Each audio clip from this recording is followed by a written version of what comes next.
तो कैसे हैं आप लोग? उम्मीद करता हूँ अच्छे होंगे। तो आज हम स्टार्ट करने वाले हैं एनसीईआरटी क्लास 12 बायोलॉजी का chapter number 7 human health and disease. जो बच्चे नहीं जानते कि हम क्या कर रहे हैं तो उन्हें बता दें कि एनसीईआरटी सिंप्लीफाइड बायोलॉजी की सीरीज जो हमने स्टार्ट की थी, आज उसका चैप्टर नंबर 7 है। अगर आप पहली बार देख रहे हैं तो जाके प्लेलिस्ट में पुरानी वीडियोज देख सकते हैं। हम स्टार्ट करेंगे ह्यूमन हेल्थ एंड डिसीज। तो चलो स्टार्ट करते हैं।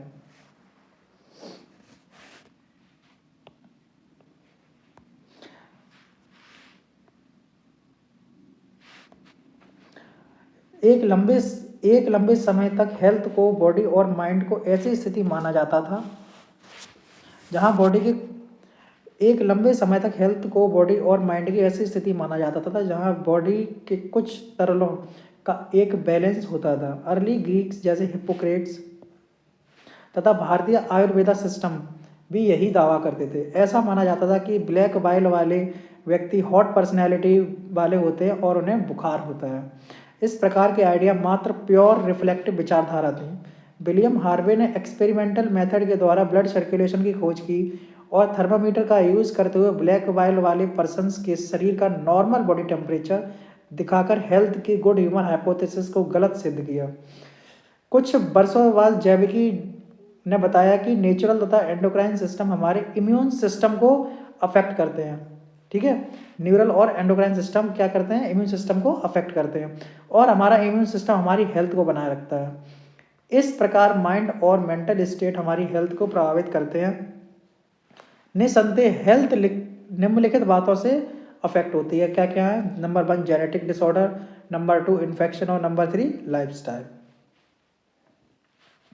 जेनेटिक डिसऑर्डर्स वे डिफिशियंसी जिनको लेकर बच्चा पैदा होता है और वो डेफिशिएंसी है या डिफेक्ट जो बच्चे को जन्म से ही माँ बाप से जेनेटिक रूप में मिलते हैं।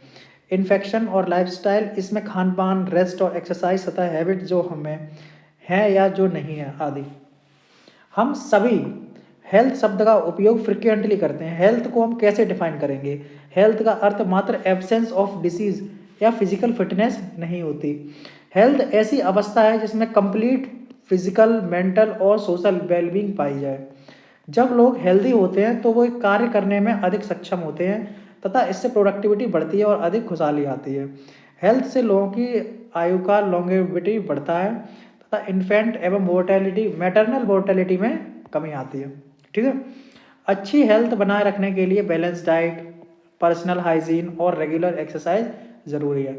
आई होप कि तुम ये चैप्टर बहुत अच्छे से डिटेल वे में पढ़ चुके हो। यहाँ तुम सिर्फ रिवीजन के लिए आए हो, क्योंकि हम यहाँ सिर्फ सिंप्लीफाइड एनसीईआरटी से रिवीजन करेंगे, क्योंकि एक घंटे में हम ये चैप्टर डिटेल में तो नहीं पढ़ सकते, है ना।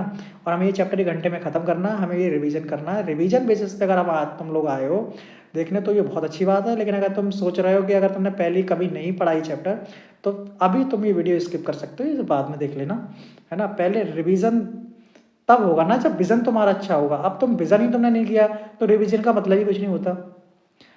तो जिन लोगों ने पढ़ लिया है पहले से तो बढ़िया बात है, आप लोग अच्छे से रिवाइज करिए साथ में। चलो स्टार्ट कर। फिजिकल और मेंटल हेल्थ पाने के अति प्राचीन समय टाइम इमेमोरियल से योगा का अभ्यास किया जा रहा है। गुड हेल्थ के लिए निम्न चीज़ें आवश्यक हैं। क्या क्या आवश्यक हैं? डिजीज तथा विभिन्न बॉडी फंक्शंस पर उसके प्रभाव। ठीक है, इन्फेक्शियस डिजीज के प्रति वैक्सीनेशन, इम्यूनाइजेशन, वेस्ट का प्रॉपर डिस्पोजल, वेक्टर का कंट्रोल, हाइजीन, फूड तथा वाटर रिसोर्सेज का मेंटेनेंस। जब बॉडी के एक या एक से अधिक ऑर्गन या ऑर्गन सिस्टम के फंक्शन बुरी तरह प्रभावित होते हैं जो विभिन्न साइंस और सिम्टम्स द्वारा कैरेक्टराइज होते हैं तो हम कहते हैं कि हम स्वस्थ नहीं हैं, अर्थात हमें डिजीज हो गई है। जो डिजीज एक पर्सन से दूसरे पर्सन में आसानी से ट्रांसमिट होती है उससे क्या बोलेंगे? इन्फेक्शंस कहते हैं। इन्फेक्शस डिजीज बहुत कॉमन है और हम सभी को कभी ना कभी इसके शिकार हुए हैं। कुछ इन्फेक्शस डिजीज में से एड्स है जो कि खतरनाक है, इसे जान भी जा सकती है। नॉन इन्फेक्शस डिजीज की बात करें तो उसका पॉपुलर एग्जाम्पल कैंसर है जो डेथ का बहुत बड़ा कारण है। ड्रग तथा एल्कोहल एब्यूज भी हमारी हेल्थ पर बहुत बड़ा इफेक्ट डालते हैं। अब हम पढ़ेंगे common health and common diseases in humans. अनेकों जीव जैसे बैक्टीरिया, वायरसेस, फंजाई, प्रोटोजोआन्स, हेलमिंथ्स आदि मनुष्य में बीमारियां रोग पैदा करते हैं। मनुष्य में डिजीज पैदा करने वाले ऑर्गेनिजम्स को पैथोजेंस कहते हैं। ठीक है, इसलिए अधिकांश पैरासाइट्स पैथोजेंस होते हैं क्योंकि यह होस्ट के अंदर या ऊपर रहकर उन्हें हानि पहुंचाते हैं। पैथोजेंस हमारे शरीर में कई तरह से प्रवेश कर लेते हैं तथा और अपनी संख्या में वृद्धि कर हमारी नॉर्मल वाइटल एक्टिविटीज़ को इंटरफियर करते हैं, जिसके फलस्वरूप मॉर्फोलॉजिकल और फंक्शनल डैमेज होते हैं। वैसे ही चैप्टर बहुत ही सिंपल है, बहुत ही आसान चैप्टर है ना, कोई समझने में बहुत मुश्किल नहीं आती इसे। चलो, पैथोजेंस को होस्ट के एनवायरनमेंट के अनुसार अपने आप को अडाप्ट कर लेना चाहिए। उदाहरण पैथोजेंस जो गट से प्रवेश करते हैं तो उन्हें स्टमक्स के लोअर पीएच में जीवित तथा वहां उपस्थित विभिन्न डाइजेस्टिव सिस्टम एंजाइम्स के प्रति रेसिस्टेंस होना चाहिए। टाइफाइड, सैल्मोनेला टिफी एक पैथोजेनिक बैक्टीरिया है जिसमें मानव को टाइफाइड फीवर होता है। ठीक है, ये पैथोजन प्रायः दूषित जल, कंटेमिनेटेड फूड और वाटर से के द्वारा स्मॉल इंटेस्टाइन, कौन से ऑर्गन पर अफेक्ट करता है बेटा, कौन से ऑर्गन पर अफेक्ट करता है, स्मॉल इंटेस्टाइन में पहुंच जाता है तथा वहां से ब्लड के द्वारा शरीर के अन्य ऑर्गन्स में पहुंच जाता है। इसके कॉमन सिम्टम्स क्या, आप देखो अभी ये तुम चैप्टर पढ़ोगे तो तुम्हें ऐसा लगेगा कि ये मुझे तो बीमारी नहीं है, ये मुझे तो डिजीज़ नहीं है, तो ज़्यादा सोचने की ज़रूरत नहीं है। सारे कुछ ऐसे सिम्टम्स होते हैं जो कॉमनली तुम्हें दिखेंगे, है ना, तो तुम्हें डर लगने लग सकता है कि यार मुझे एड्स तो नहीं है, मुझे ये तो नहीं है, मुझे वो तो नहीं है, ऐसा कुछ नहीं है ना। तो रिलैक्स और चिल होकर चैप्टर को पढ़ो। Sustain high fever 39 to 40 degree Celsius, weakness, stomach pain, constipation, headache और लॉस ऑफ एपेटाइट, एनोरेक्सिया हो सकती है। ठीक है, सीवियर केसेस, गंभीर मामलों में इंटेस्टाइन में छेद हो जाते हैं जिससे मृत्यु भी हो सकती है। टाइफाइड फीवर की जांच के लिए कौन सा टेस्ट करते हैं, बिडाल टेस्ट करते हैं। अब इसकी थोड़ा हिस्ट्री देख लेते हैं। मेडिसिन में एक क्लासिकल केस मैरी मेलोन, क्या नेम था इनका, टाइफाइड मैरी, जिसका यहाँ डिस्क्रिप्शन करना ठीक होगा। यह प्रोफेशन से कुक थी और खाने के दौरान वर्षों एक टाइफाइड करियर के रूप में टाइफाइड फैलाते रहे, ये करियर थी। ठीक है, क्या नाम है बेटा इनका, मैरी मेलोन, याद रखियो। निमोनिया, स्ट्रेप्टोकोकस निमोनिया तथा हीमोफिलस इन्फ्लुएंजा, कौन सा पैथोजन है, स्ट्रेप्टोकोकस निमोनिया तथा हीमोफिलस इन्फ्लुएंजा जैसे बैक्टीरिया मानवों में निमोनिया के लिए उत्तरदायी होता है। ये लंग्स के एल्वियोलाई, कहाँ इफेक्ट करता है, लंग्स के एल्वियोलाई, एयर फिल्ड सेक्स को इन्फेक्ट करता है। इन्फेक्शन के कारण एल्वियोलाई में फ्लूइड भर जाता है जिसके कारण सांस लेने में सीवियर प्रॉब्लम होती है। सिम्टम्स क्या क्या है, फीवर, चिल, कफ और हेडेक। सीवियर केसेस में लिप्स और फिंगर नेल्स से ब्लूइश कलर में चेंज हो जाते हैं। इन्फेक्टेड पर्सन द्वारा छोड़े गए ड्रॉपलेट्स अथवा एरोसोल्स को सांस द्वारा अंदर लेने से या इन्फेक्टेड पर्सन के ग्लास और बर्तन यूज करने से यह बीमारी फैल जाती है। मानव में होने वाले कुछ बैक्टीरियल डिजीज हैं जिनका नाम क्या क्या है बेटा, डिसेंट्री, प्लेग और 3 इंपॉर्टेंट क्वेश्चन है। 4-5 तुम्हें डिजीज पकड़ा देंगे पेपर में, ठीक है, उनसे पूछ लेंगे कौन सी बैक्टीरियल है या कौन सी इसमें प्रोटोजोन डिजीज, तो ये बहुत इंपॉर्टेंट है, याद रखियो। डिसेंट्री, प्लेग और डिप्थीरिया तीनों क्या किससे इन्फेक्शन होता है, बैक्टीरिया से। क्या पैथोजन है इनका तीनों का, बैक्टीरिया। ठीक है, कॉमन कोल्ड, बहुत से वायरस के द्वारा भी मानव में बीमारी होती है। राइनो वायरस के द्वारा मानव में most infectious disease common cold होता है। ठीक है, राइनो वायरस, कॉमन कोल्ड किससे होता है, राइनो वायरस से होता है। ठीक है, ये नोज तथा रेस्पिरेटरी पैथ को इन्फेक्ट करते थे लेकिन लंग्स को इन्फेक्ट नहीं करते। ये बहुत इंपॉर्टेंट बात है, बहुत अच्छी बात है कि लंग्स को इन्फेक्ट नहीं करते, ये सिंपल रेस्पिरेटरी पाथ को इन्फेक्ट करते हैं। Symptoms, nasal congestion and discharge, sore throat, hoarseness, cough, headache, tiredness, ये इसके बेटा सिम्टम्स है। ये सिम्टम्स यूजुअली 3 से 7 दिन में अपने आप ही समाप्त हो जाते हैं, कुछ नहीं करना है, एंटी एलर्जिक टैबलेट खा लो, अगर हो जाए तो अपने आप 3 से 7 दिन में अपने आप खत्म हो जाता है। इन्फेक्टेड पर्सन्स की खांसी या छींकों से निकले ड्रॉपलेट जब हेल्दी पर्सन्स द्वारा सांस लेने पर अंदर जाते हैं अथवा पेन्स, बुक्स, कप्स, डोरनोब्स, कंप्यूटर या कीबोर्ड या माउस जैसे दूसरे इन्फेक्टेड ऑब्जेक्ट्स के संपर्क में आते हैं तो क्या हुआ, इससे इन्फेक्शन हो जाता है। ठीक है, मलेरिया बहुत ही इंपॉर्टेंट है। मलेरिया किसके द्वारा फैलता है, मलेरिया का पैथोजन क्या है, प्रोटोजोन है। ठीक है, आपने मलेरिया के बारे में सुना होगा, एक ऐसी डिजीज जिससे मानव कई वर्षों तक लड़ता रहा है। प्लाज्मोडियम, ठीक है। प्लाज्मोडियम एक बहुत छोटा प्रोटोजोन है जो मलेरिया के लिए रिस्पॉन्सिबल होता है। तो क्या रिस्पॉन्सिबल होगा? प्लाज्मोडियम क्या है? प्रोटोजोन। प्लाज्मोडियम की डिफरेंट स्पीसीज है, प्लाज्मोडियम वाइवैक्स, मलेरिया और फैल्सीफेरम। विभिन्न प्रकार के मलेरिया के लिए रिस्पॉन्सिबल हैं। प्लाज्मोडियम फैल्सीफेरम द्वारा होने वाले मैलिग्नेंट मलेरिया सबसे सीरियस और घातक भी हो सकते हैं। अगर इनका टाइम से ट्रीटमेंट ना किया जाए तो लोग मलेरिया में डेथ तक हो जाती है लोगों की, ठीक है। प्लाज्मोडियम फैल्सीफेरम सबसे ज़्यादा मैलिग्नेंट मलेरिया सबसे सीरियस केस है। जब इन्फेक्टेड फीमेल्स एनाफिल्स मानव को काटती है तो प्लाज्मोडियम स्पोरोजोइट्स इन्फेक्शियस फॉर्म्स के रूप में ह्यूमन बॉडी में घुस जाते हैं।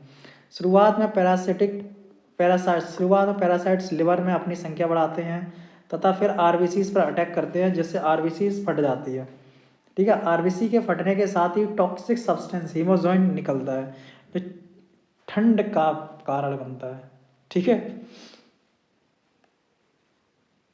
हीमोजोइन किससे बनता है? हीमोग्लोबिन को तोड़ के हीमोजोइन बनता है।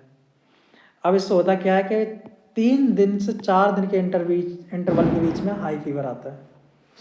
जब फीमेल एनाफिल्स मॉस्किटो किसी इन्फेक्टेड पर्सन को काटती है तब पैरासाइट्स गैमेटोसाइट्स उसके शरीर में प्रवेश कर जाते हैं और उसके आगे का डेवलपमेंट होता है। ये पैरासाइट्स मॉस्किटो के अंदर मल्टीप्लाई करके स्पोरोजोइट्स बनाते हैं जो सैलाइवरी ग्लैंड्स में स्टोर होते हैं। जब ये मॉस्किटो किसी ह्यूमन को काटते हैं तो स्पोरोजोइट्स उसके शरीर में एंटर कर जाते हैं और इस प्रकार बताए गए इवेंट्स फिर शुरू हो जाते हैं। मलेरिया के पैरासाइट्स को अपनी लाइफ साइकिल को पूरा करने के लिए ह्यूमन तथा मॉस्किटो दो host stages in life cycle of Plasmodium. ये प्लाज्मोडियम, ये तुम्हारा पूरा प्लाज्मोडियम की लाइफ साइकिल है, ठीक है। अच्छा, इसमें एक चीज़ बहुत इंपॉर्टेंट है, याद रखना। यहाँ जो पैरासिटिक लिवर में रिप्रोड्यूस हो रहे हैं वो एसेक्सुअली होते हैं, लेकिन यहाँ जो दूसरी तरफ होते हैं, एक तरफ एसेक्सुअली होते हैं, ठीक है, और आरबीसीज में इनकी सेक्सुअल स्टेजेस होती हैं, ठीक है, ठीक है। ये इंपॉर्टेंट है, याद रखना, ठीक, ठीक है। चलो, एमओबीएसएस, एमओबीएसएस, 1 मिनट बेटा।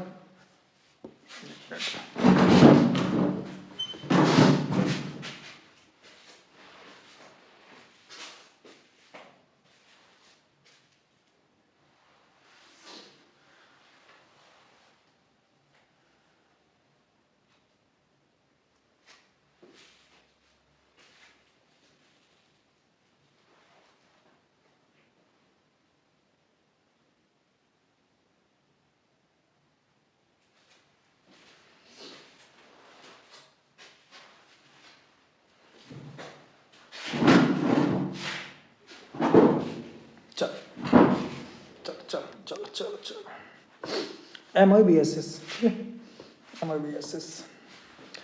एमओबीएसएस लार्ज इंटेस्टाइन में होगी। कहाँ होगी? लार्ज इंटेस्टाइन में पाए जाने वाले एंटमीबा हिस्टोलिटिका नामक प्रोटोजोन पैरासाइट से एमओबीएसएस एमोबिक डिसेंट्री होती है, ठीक है। सिम्टम्स क्या हैं? कॉन्स्टिपेशन, एब्डोमेन में दर्द, क्रैम्प, ऐंठन, स्टूल में एक्सेस म्यूकस और ब्लड क्लॉट्स। किसके द्वारा होती है? हाउस फ्लाई, जिसका करियर है, मैकेनिकल करियर। और पैरासाइट्स को इन्फेक्टेड पर्सन्स के फीकस से फूड तथा उसके प्रोडक्ट्स तक ले जाकर उन्हें कंटेमिनेट कर देती है। फीकल मैटर द्वारा कंटेमिनेटेड फूड और वाटर इस इन्फेक्शन का मेन सोर्स है। अब एस्कार्सियासिस, इसे क्या बोलेंगे बेटा? एलिफेंटाइसिस बोलते हैं। इसमें क्या होता है कि इन्फ्लेमेशन हो जाता है लोअर लिम्ब में, ठीक है, पैर हाथी के जैसा हो जाता है। Ascaris, common round warm, Ascaris और फाइलेरियल वॉर्म, बुचरेरिया पेनक्रॉफ्टी, बुचरेरिया मलाई, ठीक है। कुछ ऐसे वॉर्म्स हैं जो मानव के लिए पैथोजेनिक होते हैं। इंटेस्टाइनल पैरासाइट्स एस्केरिस एस्केरियासिस का कारण है। इस पैरासाइट के अंडे इन्फेक्टेड पर्सन्स के फीकस के साथ बाहर निकल जाते हैं और सॉइल, वाटर, प्लांट्स आदि को कंटेमिनेट कर देते हैं। हेल्दी पर्सन्स में यह इन्फेक्शन कंटेमिनेटेड जल, वेजिटेबल्स, फ्रूट्स आदि को सेवन आदि ये 7 से हो जाता है। एलिफेंटासिस क्या है इसके, किसके द्वारा होगा, वुचरेरिया बैनक्रॉफ्टी, वुचरेरिया मलाई। ठीक है। ये ऑर्गन्स प्राय लोअर लिम्स के लिम्फेटिक वेसल्स में रहते हैं तथा कई वर्षों तक रहकर वहाँ क्रोनिक इन्फ्लेमेशन कर देते हैं। यह डिजीज एलिफेंटाइसिस अथवा फाइलेरिसिस कहलाती है। जेनेटल ऑर्गन्स भी प्राय इस बीमारी से प्रभावित हो जाते हैं और इसके कारण ग्रॉस डिफॉर्मिटीज आ जाती है। वेक्टर्स कौन कौन से, फीमेल क्यूलैक्स मॉस्किटो, जब किसी हेल्दी पर्सन को काटती तो पैथोजन उस पर्सन की बॉडी में ट्रांसमिट हो जाते हैं। चलो, रिंग वॉर्म, माइक्रोस्पोरम, ट्राइकोफाइटन और एपिडर्मोफाइटन आदि जेनेरा में कई फंजाई तथा रिंगवॉर्म्स होता है। ठीक है, रिंगवॉर्म होता है। ये फंगल इन्फेक्शन है तुम्हारा। ये इन्फेक्शियस डिजीज मारा में मोस्ट कॉमन है, सभी को मिलेगी, है ना, बरसात के दिनों में ज़्यादा होती है। सिम्टम्स क्या हैं इसके, ड्राई स्किन लेसन शरीर के विभिन्न पार्ट जैसे स्किन, नेल्स और स्कार्फ पर दिखते हैं। इन लेसन्स में तेजी से इचिंग होती है। हीट और मॉइस्चर इन फंजाई को स्किन के फोल्ड जैसे ग्वाइन अथवा पैर की उंगलियों के बीच ग्रो करने में हेल्प करते हैं। रिंगवॉर्म सामान्यतः सॉइल्स या इन्फेक्टेड व्यक्तियों के टॉवल्स, क्लॉथ्स या कॉम्ब तक का यूज करने से हो जाता है। Diagram showing ringworm affected areas on the skin.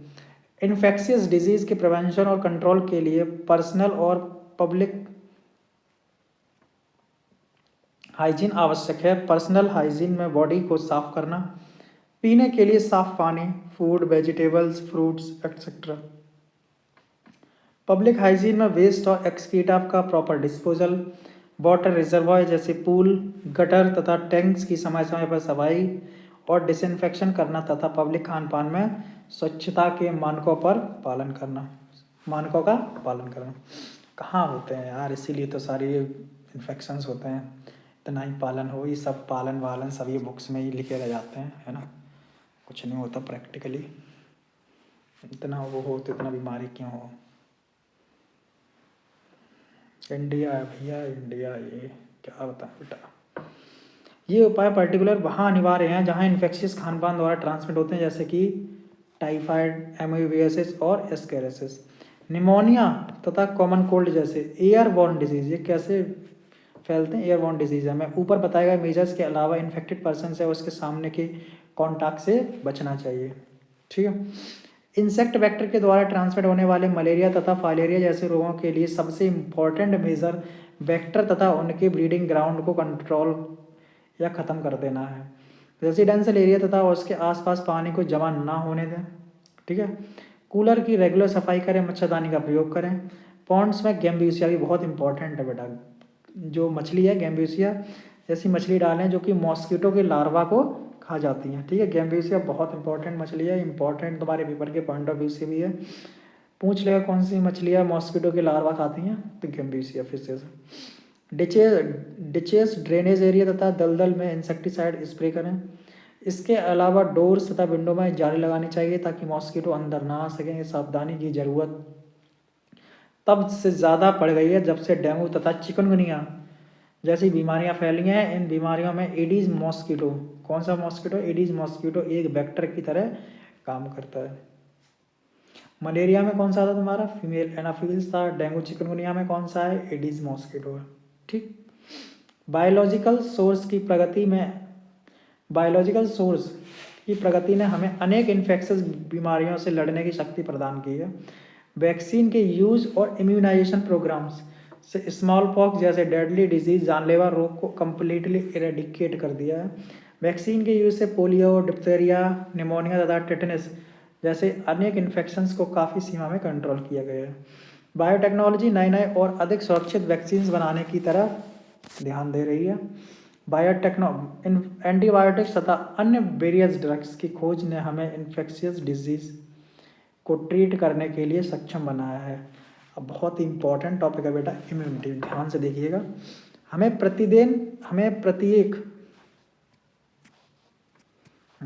प्रत्येक बड़ी संख्या में इन्फेक्शियस एजेंट्स का सामना करना पड़ता है, लेकिन इनमें से कुछ ही डिजीज के कारण है। क्यों, इसका रीज़न ये है कि हमारी बॉडी फॉरेन एजेंट से लड़ने की क्षमता रखती है।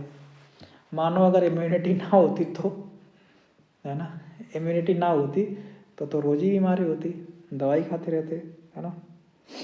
चल, इम्यूनिटी इज़ बहुत इंपॉर्टेंट है, इसीलिए तो जिन लोगों की इम्यूनिटी वीक हो जाती है वो जल्दी जल्दी बीमार हो जाते हैं, है ना। देखिए, इम्यूनिटी सिस्टम के द्वारा बीमारी कॉज करने वाले एजेंट से लड़ने की क्षमता इम्यूनिटी कहलाती है। 2 प्रकार की होती है, इनेट इम्यूनिटी और एक्वायर्ड इम्यूनिटी।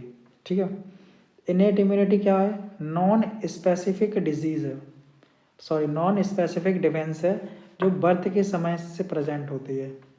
ये इम्यूनिटी हमारे शरीर में फॉरेन एजेंट के प्रवेश को रोकने के लिए विभिन्न बैरियर्स प्रदान करती है। इनेट इम्यूनिटी में 4 टाइप की होती है, 4 टाइप के बैरियर होते हैं। Number 1 physical barrier, physiological barrier, cellular barrier और साइटोकाइन बैरियर। चलो, बॉडी में स्किन मेन बैरियर है जो माइक्रो ऑर्गेनिजम्स की एंट्री को रोकता है। रेस्पिरेटरी, गैस्ट्रोइंटेस्टाइनल, यूरोजेनाइटल की लाइनिंग में म्यूकस कोटिंग में बॉडी में घुसने वाले माइक्रोब्स को रोकने में सहायता करती है। फिजियोलॉजिकल क्या है? स्टमक्स में एसिड, सलाइवा, टीयर्स सभी माइक्रोबियल्स ग्रोथ को रोकते हैं। सेलुलर बैरियर्स क्या है? हमारी बॉडी के ब्लड में WBC जैसे polymorphonuclear leukocytes, PMNL, neutrophils, monocytes तथा नेचुरल किलर कौन सी बेटा? लिम्फोसाइट्स का एक टाइप है और टिश्यू की मैक्रोफेजेस माइक्रोब्स के फैगोसाइटोस को डिस्ट्रॉय कर देती हैं। साइटोकाइन बैरियर कौन सा है? वायरस द्वारा इन्फेक्टेड सेल जैसे कि इंटरफेरॉन्स नामक प्रोटीन सीक्रेट करती है, नॉन इन्फेक्टेड सेल्स को वायरस के इन्फेक्शन से बचाती है। दूसरे टाइप की इम्यूनिटी की बात करें तो वो है एक्वायर्ड इम्यूनिटी। पैथोजेनिक स्पेसिफिक होती है, ये मेमोरी बेस्ड है। ठीक है, इसका अर्थ यह है कि हमारा शरीर जब पहली बार किसी पैथोजन के सामना करता है तो वह लो इंटेंसिटी का रिस्पांस पैदा करता है। इसे क्या बोलेंगे बेटा? प्राइमरी रिस्पांस कहेंगे। जब उसी पैथोजन से हमारे शरीर का दोबारा सामना होता है तो बहुत हाई इंटेंसिटी का सेकेंडरी या एनेम्नेस्टिक रिस्पांस पैदा होता है। इसका कारण यह है कि हमारे शरीर के पहले एनकाउंटर की मेमोरी होती है। प्राइमरी और सेकेंडरी इम्यून रिस्पांस बी तथा टी लिम्फोसाइट्स की सहायता से होता है। पैथोजेंस के रिस्पांस में बी लिम्फोसाइट्स हमारे ब्लड में प्रोटीन की आर्मी प्रोड्यूस करती हैं। बी लिम्फोसाइट क्या करेंगे बेटा? ब्लड में प्रोटीन की आर्मी प्रोड्यूस करती हैं ताकि वह पैथोजन से लड़ सके। ये प्रोटीन एंटीबॉडीज कहलाती हैं। टी लिम्फोसाइट्स स्वयं एंटीबॉडी सीक्रेट नहीं करती पर प्रोटीन प्रोड्यूस करने वाले बी सेल्स की सहायता करती हैं। ठीक है, बी सेल्स की सहायता करती हैं। तो अगर क्वेश्चन आ जाए कि कौन सी लिम्फोसाइट्स फाइट करेंगी तो बी लिम्फोसाइट। ठीक है, करेंगी, हेल्प करती हैं। प्रत्येक एंटीबॉडी मॉलिक्यूलर में 4 पेप्टाइड चेन्स होती हैं जिसमें 2 छोटी लाइट चेन्स तथा 2 हैवी बड़ी चेन्स होती हैं। 2 हैवी चेन्स होती हैं, इसलिए एंटीबॉडी को H2L2 के रूप में रिप्रेजेंट करते हैं। हमारी बॉडी में विभिन्न प्रकार की एंटीबॉडी प्रोड्यूस होती हैं, IgA, IgM, IgE, IgG। उनमें से कुछ हैं। एंटीबॉडीज़ का ये फिगर दिया गया है, ये एंटीजन बाइंडिंग साइट है, ये सल्फर के बॉन्ड है, डाइसल्फाइड बॉन्ड होते हैं, लाइट चेन है, ये हैवी चेन है। ठीक है, और ये तुम्हारा स्ट्रक्चर ऑफ एंटीबॉडी मॉलिक्यूल। ठीक, चूंकि एंटीबॉडीज ब्लड में पाई जाती हैं इसलिए ऐसे रिस्पांस को ह्यूमरल इम्यून रिस्पांस या एंटीबॉडी मीडिएटेड इम्यूनिटी भी कहते हैं। ये एंटीबॉडी ब्लड में पाई जाती हैं इसलिए क्या बोलेंगे? ह्यूमरल इम्यून रिस्पांस, या क्या बोलेंगे? एंटीबॉडी मीडिएटेड इम्यूनिटी भी कहते हैं। ये 2 प्रकार के एक्वायर्ड इम्यून रिस्पांस में से एक antibody mediated cell mediated immune response, cell mediated immunity CMI को टी लिम्फोसाइट माध्यम बनाते। जब हार्ट, आई, लिवर जैसे ऑर्गन्स ठीक से काम करना बंद कर देते हैं तो हम ट्रांसप्लांटेशन कराते हैं जिससे रोगी नॉर्मल लाइफ जी सके। ऐसा क्यों है कि ट्रांसप्लांटेशन के लिए किसी भी डोनर के ऑर्गन नहीं ले सकते, किसी भी सोर्स एनिमल, प्राइमेट या कोई ह्यूमन बींग्स का ग्राफ्ट नहीं लगाया जा सकता क्योंकि वे कभी भी रिजेक्ट हो जाएंगे। कोई भी ग्राफ्ट ट्रांसप्लांट करने से पहले tissue matching, blood group matching आवश्यक है। इसके बाद पेशेंट्स को अपने जीवन भर इम्यूनो सप्रेसेंट लेने पड़ते हैं। शरीर सेल्फ और नॉन सेल्फ में भेद करने में सक्षम है तथा cell mediated immune response graft के रिजेक्शन के लिए रिस्पॉन्सिबल है। नहीं लेंगे इम्यून सप्रेसेंट को तो क्या होगा, बॉडी उस ऑर्गन को रिजेक्ट कर देगी और पेशेंट की डेथ हो जाएगी उस व्यक्ति की। अब एक्टिव और passive immunity next topic. Active immunity क्या है और पैसिव इम्यूनिटी क्या है, ठीक है। वैक्सीनेशन क्या है और इम्यूनाइजेशन क्या है, आप इनसे क्या क्या समझते हैं, अब तक आपको क्या क्या पता है इनके बारे में कमेंट बॉक्स में खट खट खट खट खट खट खट लिख डालिए, है ना। कमेंट बॉक्स भर दें। एक्टिव इम्यूनिटी पैसिव इम्यूनिटी को हम पढ़ लिए। इम्यूनाइजेशन और वैक्सीनेशन में क्या क्या डिफरेंस है, खट खट खट खट खट खट खट कमेंट बॉक्स भर दो, ठीक है। हम एक्टिव इम्यूनिटी स्टार्ट करते हैं। पॉज करो वीडियो को, कमेंट करो, उसके बाद फिर स्टार्ट करो। एक्टिव इम्यूनिटी, जब कोई होस्ट एंटीजन का सामना करता है तो उसकी बॉडी में एंटीबॉडी पैदा होते हैं, ऐसी इम्यूनिटी को एक्टिव इम्यूनिटी कहते हैं। एंटीजन लिविंग या dead microbes other protein, active immunity धीमी होती है तथा अपना पूरा इफेक्टिव रिस्पॉन्स दिखाने में समय लेती हैं। नेचुरल एक्टिव इम्यूनिटी, माइक्रोब्स के नेचुरल इन्फेक्शन के समय शरीर से बनने वाले इम्यूनिटी को नेचुरल एक्टिव इम्यूनिटी कहते हैं। आर्टिफिशियल एक्टिव इम्यूनिटी, इम्यूनाइजेशन के समय माइक्रोब्स को जानबूझकर शरीर में इंजेक्ट करने के फलस्वरूप बने इम्यूनिटी को आर्टिफिशियल एक्टिव इम्यूनिटी कहते हैं। जानबूझ के पैथोजन को, इनएक्टिवेटेड पैथोजन को बॉडी में डाला जाता है कि उसकी मेमोरी बन जाए और तुम्हारे अंदर एंटीबॉडीज बन जाए उस पर्टिकुलर डिजीज के अगेंस्ट। पैसिव इम्यूनिटी, जब बॉडी को प्रोटेक्शन के लिए रेडीमेड एंटीबॉडीज दी जाती है तो ये पैसिव इम्यूनिटी कहलाती है। अच्छा, अब इसके एग्जाम्पल क्या हैं, इसके एग्जाम्पल है नेचुरल पैसिव इम्यूनिटी में क्या एग्जाम्पल, प्लेसेंटा द्वारा माँ से फीटस में आईजीजी का ट्रांसफर, कोलोस्ट्रम में आईजीए का बच्चे में जाना, और आर्टिफिशियल पैसिव इम्यूनिटी का एग्जाम्पल है प्री फॉर्म्ड एंटीबॉडीज और एंटीटॉक्सिन्स एंड टेटेनस और antibody against snake venom. Vaccination and immunization, immunization या वैक्सीनेशन का प्रिंसिपल इम्यून सिस्टम की मेमोरी पर बेस्ड होता है, बहुत इंपॉर्टेंट है, ठीक। वैक्सीनेशन के समय शरीर में एंटीजेनिक प्रिपरेशन को इंट्रोड्यूस करते हैं। एंटीजेनिक प्रिपरेशन एंटीजेनिक प्रोटीन को pathogen inactivated weekend pathogen. Antigenic preparation क्या होता है, एंटीजेनिक प्रोटीन और पैथोजन या inactivated weekend pathogen. Actual infection के समय जो एंटीबॉडीज बनते हैं वे पैथोजेनिक को जल्दी पहचानने के लिए, पहचान लेती है तथा एंटीबॉडीज के, मन नहीं लग रहा पढ़ाने में यार आज, हमारा ही मन नहीं लगता ना पढ़ने में, हमारा भी नहीं लगता पढ़ाने में, हमारा ही मन नहीं लगता पढ़ाने में, तुम्हारा भी नहीं लगता पढ़ाने में, हमारा भी नहीं लगता, क्या करें यार, काम है ना। तुम अपना काम कर रहे हो पढ़ के, हम अपना काम कर रहे हैं पढ़ा के।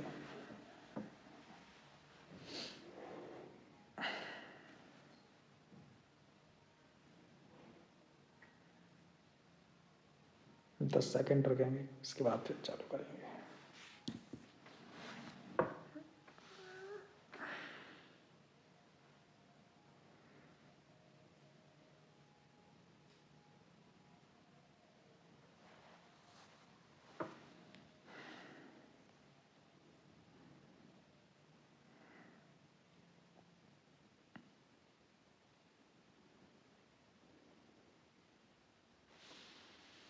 चलो भाई,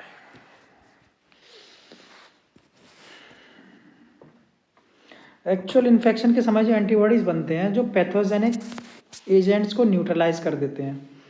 वैक्सीन भी मेमोरी बीट तथा टी सेल्स बनाते हैं जो दोबारा सामना होने पर पैथोजन को जल्दी पहचान लेती है तथा एंटीबॉडीज के भारी प्रोडक्शन आक्रमणकारी को हटा देती है। कुछ ज़्यादा ही टफ हिंदी नहीं यूज़ कर दी इसमें। अगर कोई व्यक्ति किसी डेडली पैथोजन से इन्फेक्ट होता है जिसके लिए जल्दी एंटीबॉडीज़ की आवश्यकता हो, जैसे कि टिटनेस में हमें प्री फॉर्म्ड एंटीबॉडीज या एंटीटॉक्सिन्स को डायरेक्टली इंजेक्ट करने की आवश्यकता होती है। एंटीटॉक्सिन क्या है बेटा? एक ऐसी प्रिपरेशन जिसमें टॉक्सिन के विरुद्ध एंटीबॉडीज होती हैं। सांप के काटने पर स्नेक बाइट के टाइम भी प्री फॉर्म्ड एंटीबॉडीज दी जाती है। इस प्रकार इम्यूनिटी पैसिव इम्यूनिटी कहलाता है। रिकॉम्बिनेंट डीएनए टेक्नोलॉजी का उपयोग कर वैक्सीन प्रोड्यूस किए जाते हैं। ठीक है। बैक्टीरिया या ईस्ट में पैथोजेनिक की एंटीजेनिक पॉलीपेप्टाइड्स का प्रोडक्शन होता है। इस अप्रोच से वैक्सीन का बड़े पैमाने पर प्रोडक्शन होने लगा है और इसलिए इम्यूनाइजेशन हेतु इन वैक्सीन को अवेलेबिलिटी अधिक बढ़ी है। उदाहरण के तौर पे बात करेंगे, हेपेटाइटिस बी वैक्सीन ईस्ट द्वारा प्रोड्यूस होती है। ठीक है। एलर्जी, आपके साथ कितने बार ऐसा हुआ है कि जब आप किसी नई जगह पे जाते हैं तो आपको छींक छाँक स्नीजिंग स्टार्ट होने लगती है, उसके बाद जब आप लौट आते हैं तो सब कुछ नॉर्मल हो जाता है। किस कारण होता है बेटा? एलर्जी के कारण होता है। ठीक है। आपके साथ कितनी बार ऐसा हुआ है कि आप किसी नई जगह पर गए और बिना किसी कारण के छींकना और घबराहट बीजिंग के साथ साथ सांस लेना शुरू करते हैं, और जब आप उस जगह से लौट आते हैं तो आपके ये कारण गायब हो जाते हैं। हम में से कुछ लोग एनवायरनमेंट में उपस्थित पार्टिकल्स के प्रति सेंसिटिव होते हैं।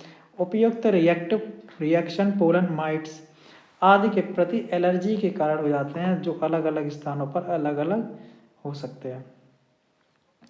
एनवायरनमेंट में उपस्थित कुछ एंटीजेंस के प्रति इम्यून सिस्टम को एक्सग्रेटेड रिस्पॉन्स भयंकर प्रतिक्रिया एलर्जी माना जाता है। ऐसे पदार्थ जिन्हें एलर्जी होती है ऐसे पदार्थ जिनसे एलर्जी होती है एलर्जेंस कहलाते हैं।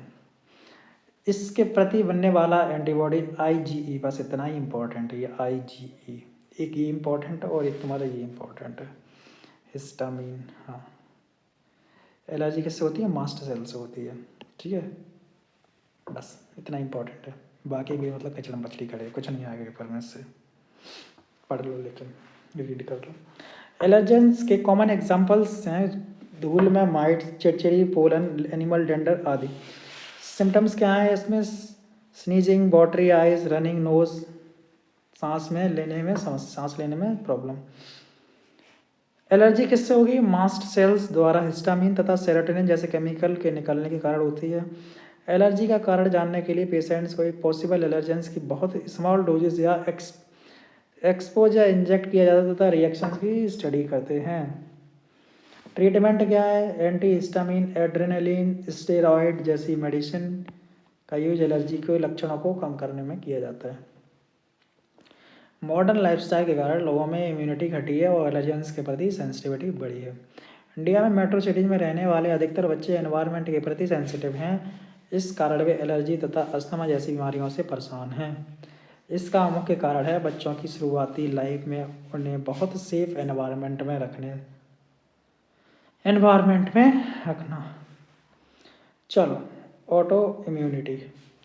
मुझे लग रहा है ये चैप्टर ज़्यादा बड़ा हो जाएगा, इसलिए एक वीडियो में कंप्लीट होगा कि नहीं होगा? तुम लोग बताओ, एक वीडियो में कंप्लीट होना चाहिए या इसका भी पार्ट 2 आए?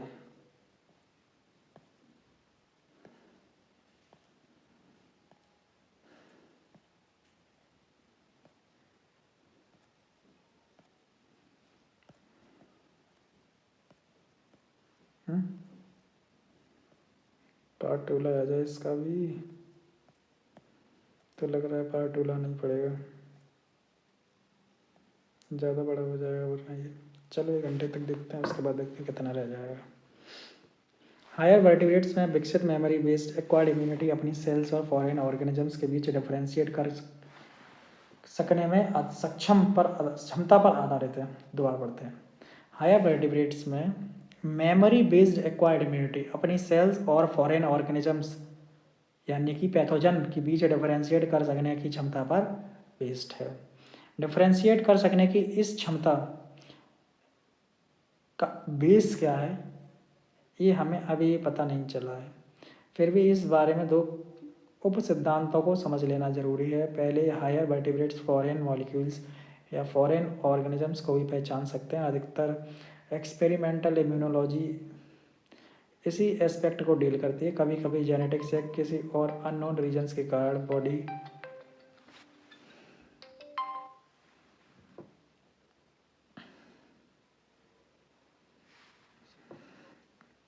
का क्या पूछे क्या हुआ। हाँ, फिर भी कहाँ थे यार। कभी कभी जेनेटिक्स या किसी और अननोन रीजन्स के कारण बॉडी स्वयं की सेल्स पर अटैक कर देती है, जिसके फलस्वरूप बॉडी डैमेज होने लगती है और इसे क्या बोलते हैं, ऑटो इम्यून डिसऑर्डर। हमारी सोसाइटी में बहुत से लोग रीमेटॉइड आर्थराइटिस से परेशान हैं, जो कि किसका एग्जांपल है, ऑटो इम्यून डिजीज़ का एग्जांपल है। Immune system in the body. Human immune system में लिम्फोइड ऑर्गन्स, टिश्यूज, सेल्स तथा सॉल्युबल मॉलिक्यूल जैसे एंटीबॉडीज शामिल होते हैं। जैसा कि आप पढ़ चुके हैं, इम्यून सिस्टम इस सेंस में यूनिक है कि फॉरेन एंटीजेंस को पहचानता है कि इसके प्रति रिस्पॉन्स दिखाता है और इन्हें याद रखता है। अब जो इम्यून सिस्टम से रिलेटेड ऑर्गन्स है उसके बारे में पढ़ लेते हैं, ठीक है। Immune system allergic reactions, auto immune disease, organ transplantation में इंपॉर्टेंट रोल निभाता है। लिम्फोइड ऑर्गन ये ही वे अंग हैं जिनमें लिम्फोसाइट्स की ऑरिजिन और मैच्योरेशन तथा प्रोलिफेरेशन होता है। Primary lymphoid organ bone marrow and thymus. Primary lymphoid organ कौन से हैं, बोन मैरो और थाइमस। यहाँ immature lymphocytes antigen sensitive lymphocytes में डिफरेंशिएट होते हैं। बोन मैरो मुख्य लिम्फोइड ऑर्गन है जहाँ लिम्फोसाइट्स सहित सभी ब्लड सेल्स उत्पन्न होती हैं। ह्यूमन बॉडी में लिम्फोइड ऑर्गन की लोकेशन 8.5 फिगर में दी है, अभी नीचे है।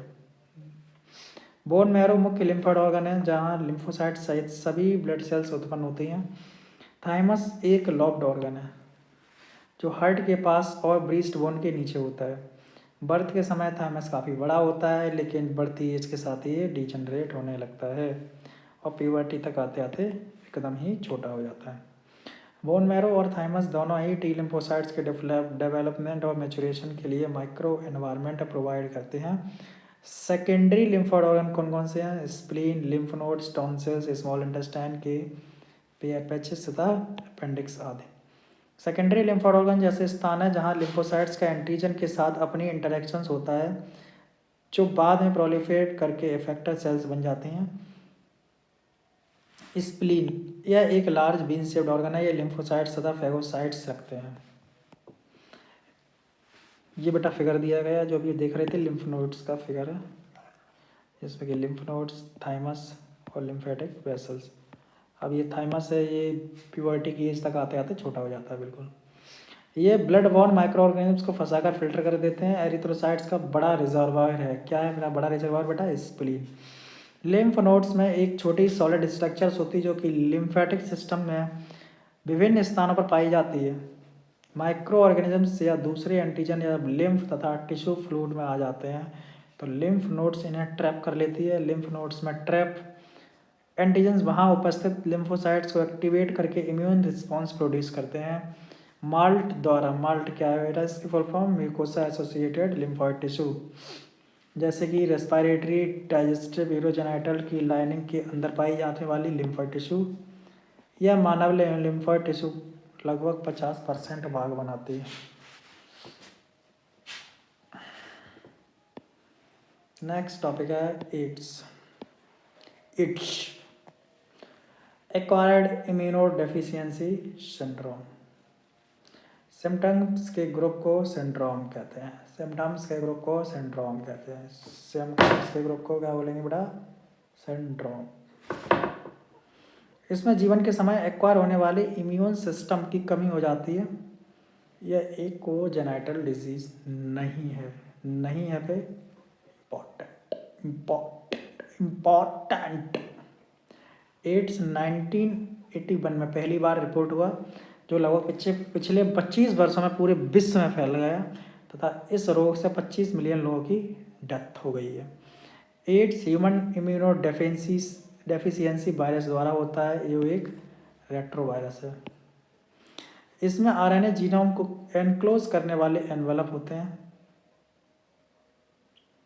सामान्यतः एचआईवी इन्फेक्शन निम्नलिखित कारणों से ही फैलता है। कारण को पढ़ लेते हैं। इन्फेक्टेड पर्सन्स के साथ सेक्सुअल कॉन्टैक्ट, दूसरे ब्लड तथा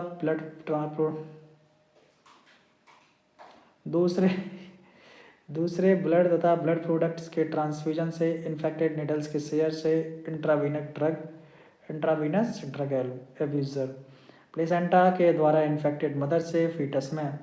high risk of getting infection क्या है? मल्टीपल सेक्स और पार्टनर नहीं रखने, ठीक, अवॉइड करो। ड्रग एडिक्ट, इंट्रावीनस ड्रग लेने से, रिपीटेड ब्लड ट्रांसफ्यूजन से, एचआईवी इन्फेक्टेड माँ से जन्मा बच्चा। एचआईवी एड्स केवल छूने या फिजिकल कांटेक्ट से नहीं होती, ये केवल बॉडी फ्लूइड से ही फैलती है। इसलिए ये बात बहुत महत्वपूर्ण है कि फिजिकल या साइकोलॉजिकल वेलबींग के लिए एचआईवी एड्स इन्फेक्टेड पर्सन्स का परिवार को या समाज से अलग ना किया जाए। एड्स इन्फेक्शन तथा सिम्टम्स के अपीयरेंस के बीच हमेशा टाइम लैग होता है। ये पीरियड कुछ महीनों से तथा कुछ वर्षों तक हो सकता है, जैसे कि यूजुअली 5 से 10 साल। मान लो किसी ये व्यक्ति को आज इसका इन्फेक्शन हुआ है, तो इसका ये बिल्कुल ही मतलब नहीं है कि उसको कल परसों में सिम्टम्स आएंगे। हो सकता है वो सिम्टम्स 5 साल ले लें, सिम्टम्स आने में हो सकता है 10 साल ले लें, ठीक है। व्यक्ति के शरीर में आ जाने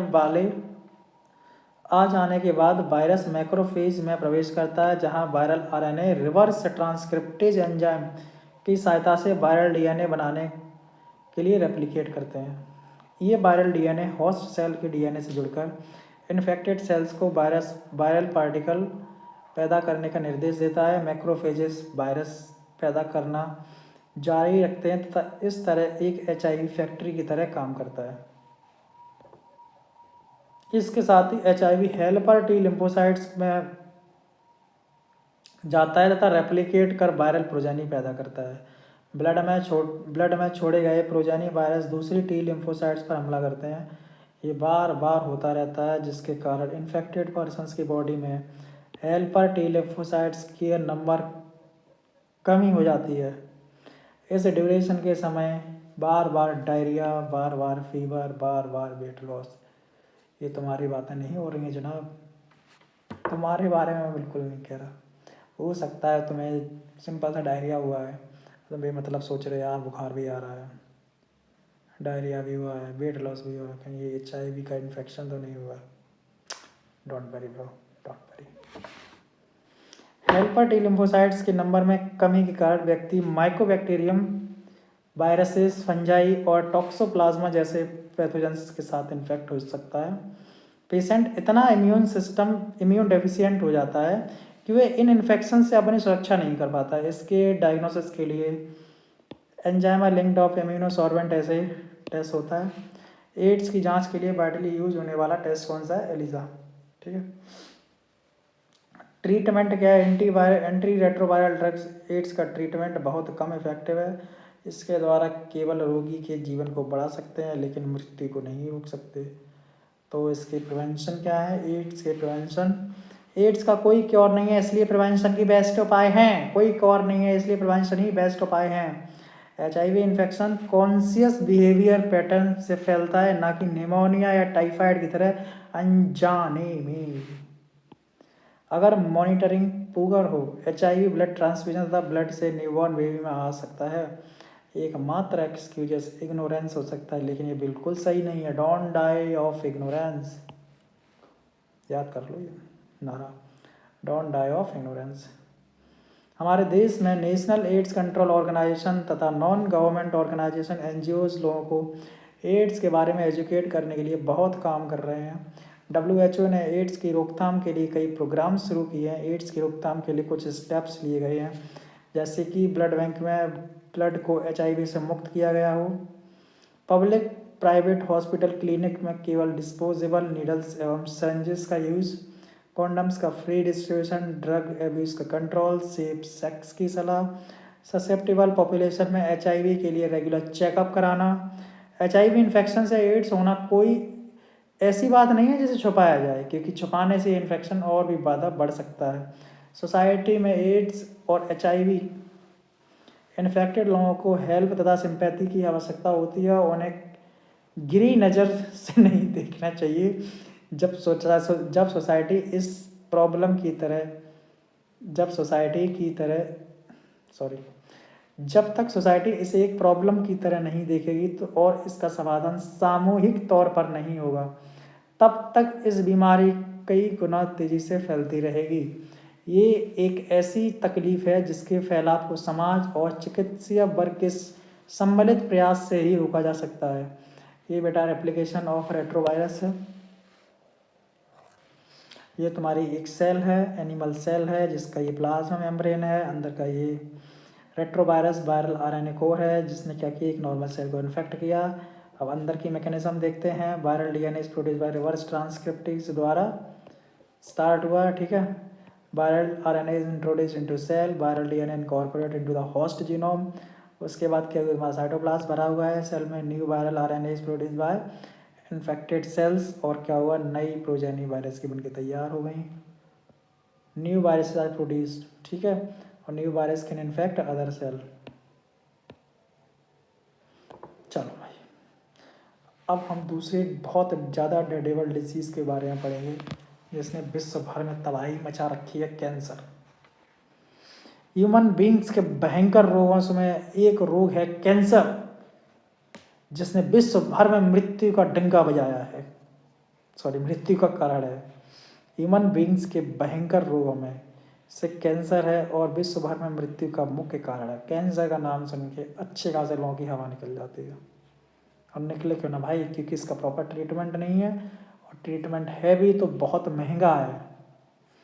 हर वर्ष 1 मिलियन से अधिक भारतीय कैंसर से पीड़ित होते हैं और उनमें से बड़ी संख्या में मर जाते हैं। कैंसर के डेवलपमेंट की मैकेनिज्म सेल्स का ऑन्कोजेनिक ट्रांसफॉर्मेशन, इसका ट्रीटमेंट और कंट्रोल बायोलॉजी तथा मेडिसिन के गहन रिसर्च पर विषय है। हमारे शरीर में सेल की ग्रोथ तथा डिफरेंशिएशन हाईली कंट्रोल्ड तथा रेगुलेटेड वे में होता है। कैंसर सेल्स में ये रेगुलेटरी मैकेनिज्म्स टूट जाती है, जिसकी वजह से क्या होता है, नॉर्मल सेल्स में कॉन्टैक्ट इनहिबिशन की प्रॉपर्टी होती है। इस कारण से, इस गुण के कारण दूसरी सेल्स से उनका कॉन्टैक्ट उनकी अनकंट्रोल्ड ग्रोथ को रोक देता है। दोबारा रिपीट करते हैं। नॉर्मल सेल्स में कॉन्टैक्ट इनहिबिशन की प्रॉपर्टी होती है और इस गुण के कारण दूसरी सेल से उनका कॉन्टैक्ट उनकी अनकंट्रोल्ड ग्रोथ को रोक देता है। लेकिन कैंसर में क्या होता है, अनकंट्रोल्ड ग्रोथ स्टार्ट हो जाती है। कैंसर सेल्स में ये प्रॉपर्टी खत्म हो जाती है। कौन सी प्रॉपर्टी बेटा, कॉन्टैक्ट इनहिबिशन की प्रॉपर्टी टूट जाती है, जिसके फलस्वरूप कैंसर सेल्स डिवाइड होना जारी होती हैं तथा सेल्स का एक मास बन जाता है जिसे ट्यूमर कहते हैं। अब ये 2 प्रकार के हो सकते हैं, एक हो सकता है बेनिग्न तथा दूसरा हो सकता है मैलिग्नेंट। अगर बात करें बेनिग्न की, तो ये क्या है, नॉर्मली अपनी ओरिजिनल लोकेशन पर रहते हैं, बॉडी के दूसरे पार्ट्स में नहीं फैलते तथा लेस डैमेज ही पहुंचाते हैं। और अगर हम बात करेंगे मैलिग्नेंट ट्यूमर की, ये बहुत ही खतरनाक होते हैं बेटा। प्रोलिफेरेटिंग सेल्स का मास है जो नियोप्लास्टिक तथा ट्यूमर सेल्स कहलाती है। ये तेज़ी से ग्रो करती है और आसपास के नॉर्मल टिश्यूज़ पर हमला करके डैमेज कर देती है।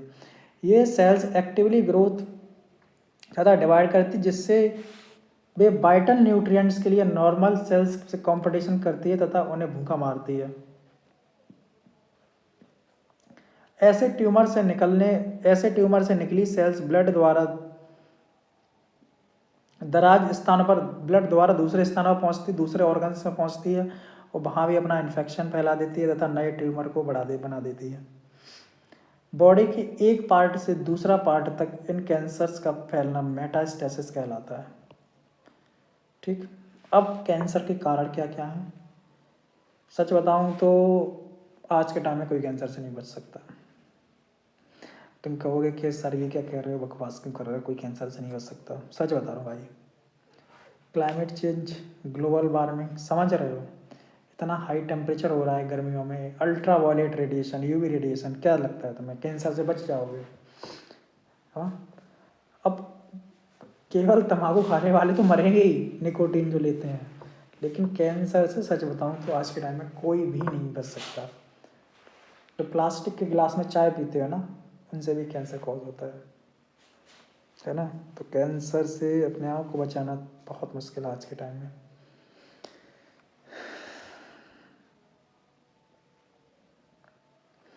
चलो, नॉर्मल सेल्स को कैंसरस न्यूप्लास्टिक सेल्स में बदलने वाले एजेंट्स कार्सिनोजेंस कहलाते हैं।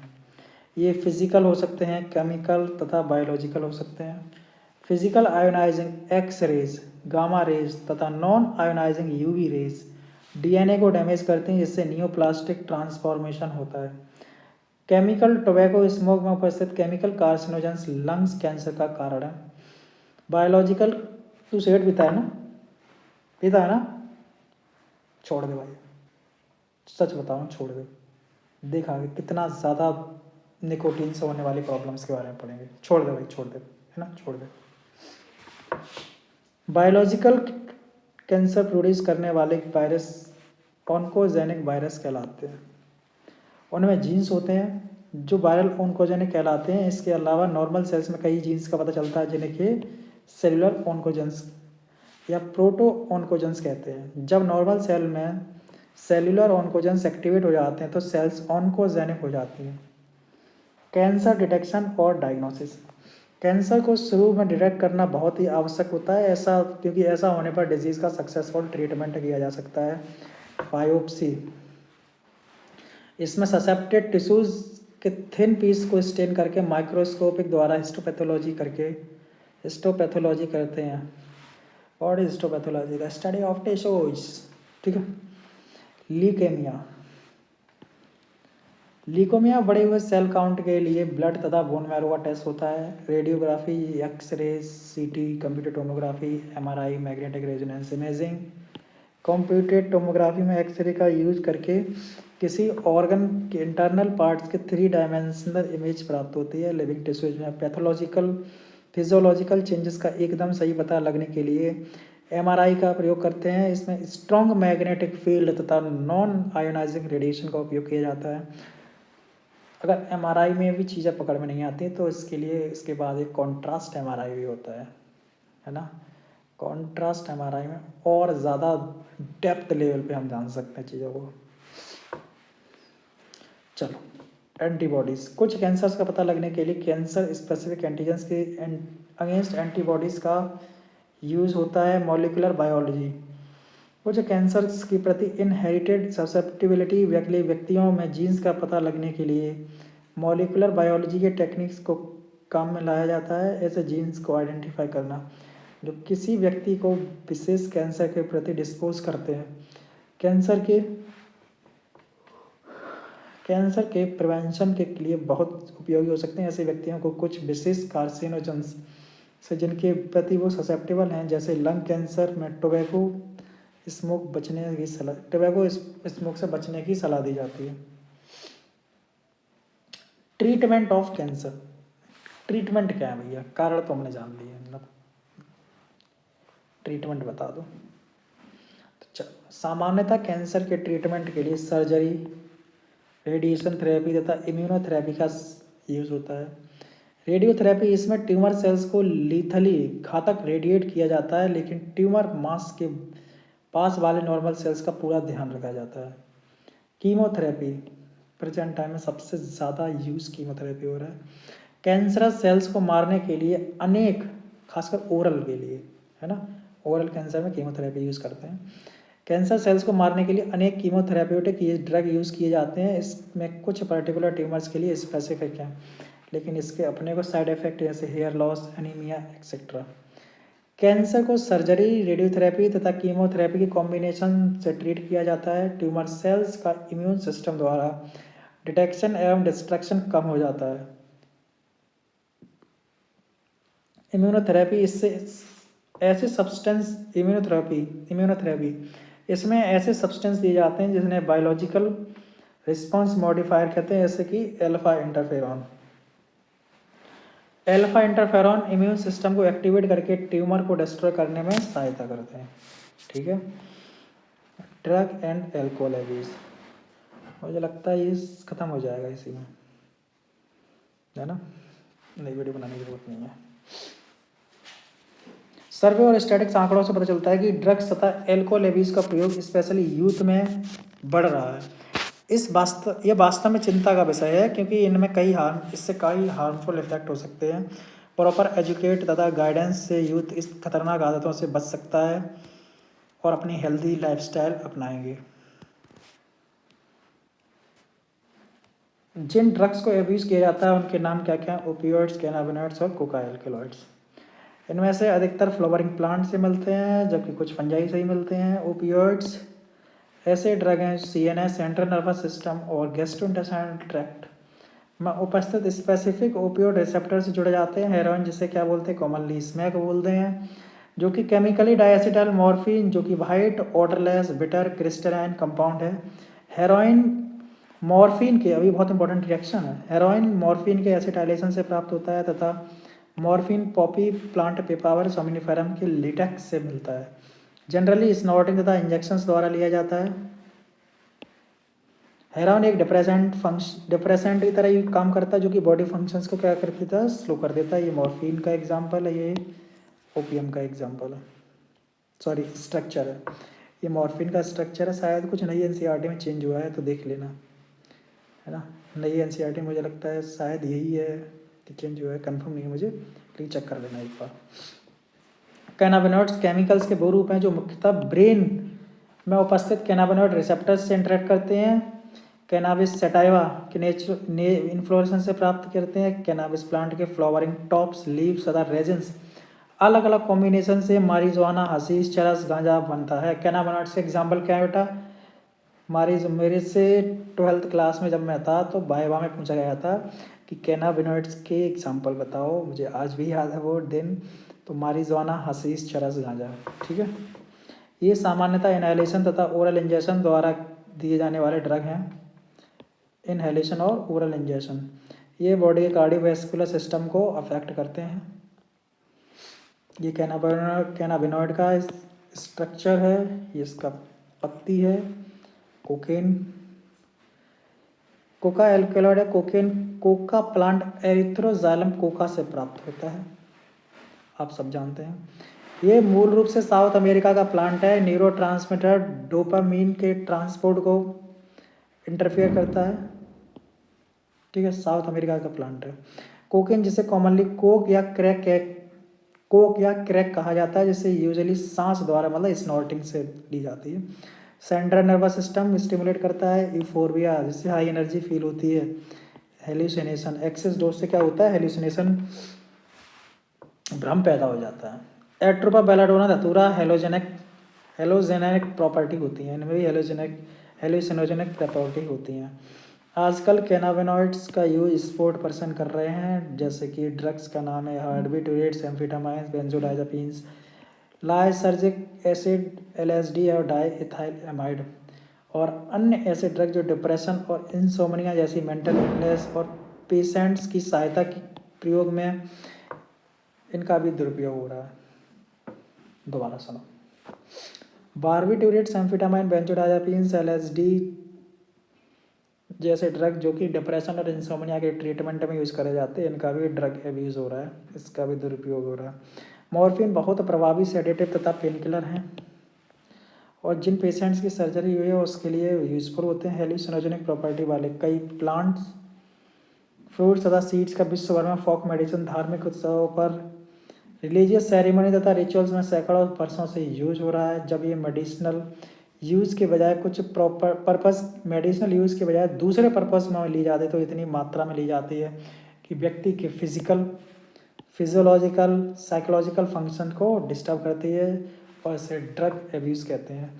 सबसे इम्पॉर्टेंट बात है कि लोग इन चक्करों में फंसते ही क्यों हैं। मान लो कि जो लोग कम पढ़े लिखे हैं, पढ़े लिखे नहीं हैं, जिन लोगों को इसके बारे में पता नहीं है, अगर वो फंसते तो ही समझ आता है। लेकिन अच्छे विश्वविद्यालय में पढ़ने वाले लोग, है ना, विश्वविद्यालय में पढ़ाने वाले लोग, अच्छे डॉक्टर्स भी इन चक्करों में फंस जाते हैं। क्यों? उन्हें पता नहीं होता क्या? सब पता होता है भैया। प्रेशर, और इस प्रेशर को रिलीज़ करने के लिए हमारे देश में, हमारे सनातन धर्म में जो सबसे इम्पोर्टेंट था वो था ध्यान, जो कि वेस्टर्न कल्चर की वजह से कम हो गया है, ख़त्म हो गया है। तो तुम किससे अपना स्ट्रेस रिमूव करते हो? इन ड्रग से। तो अगर चाहते हो बचना तो कर दो ध्यान शुरू, मेडिटेशन करो रेगुलर बेसिस पे, है ना। इससे तुम्हारा स्ट्रेस रिलीज होगा, तुम इन चीज़ों की तरफ कम अट्रैक्ट होगे। चलो नेक्स्ट टॉपिक है हमारा स्मोकिंग। 1 मिनट रुको, अभी आते हैं।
स्मोकिंग, इससे हार्ड ड्रग्स के सेवन का रास्ता खुल जाता है। टोबैको का यूज है 400 वर्षों से भी अधिक समय पहले से हो रहा है। टोबैको को स्मोक करते हैं चबाने से लेके सूंघना तक, सब कुछ, सब तरह से इसका प्रयोग हो रहा है। केमिकल सब्सटेंस होता है जैसे एल्कलॉइड और निकोटीन शामिल है इसमें, ठीक है।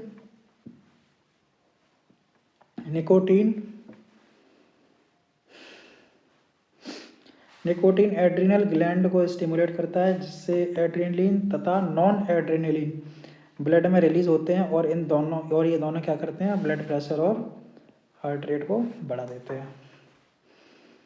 अब सुनो, स्मोकिंग से कितना ज़्यादा खतरा है कैंसर का, है ना, कितनी ज़्यादा प्रॉब्लम्स हैं। सुनो,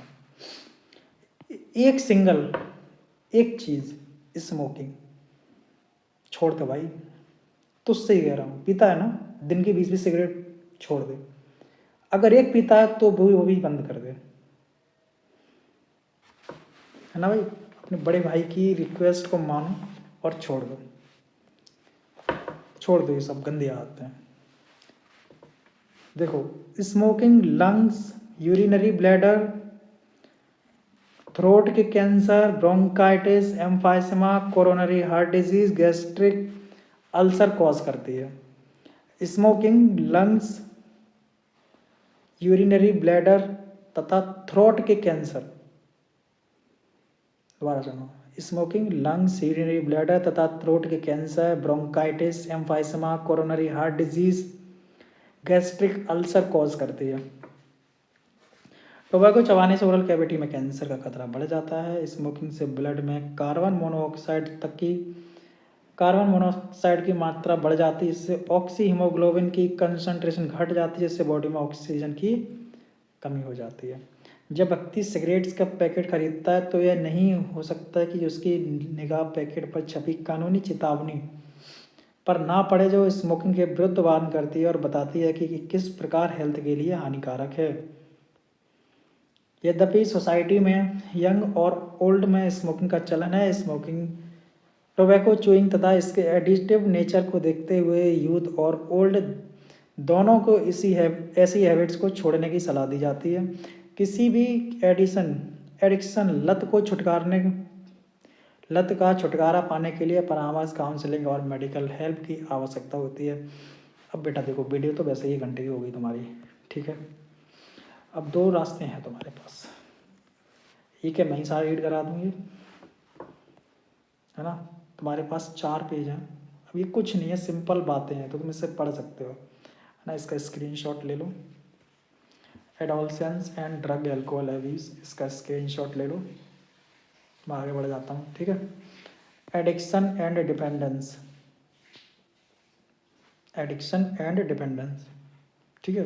कुछ नहीं, जनरल बातें हैं जो बताई जाएंगी।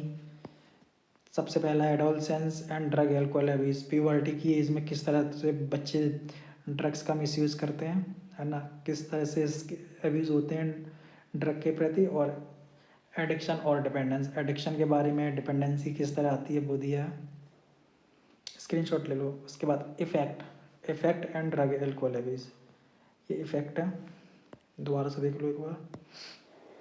Adolescent and drug alcohol abuse, ठीक है। एडिक्शन एंड डिपेंडेंस, ठीक।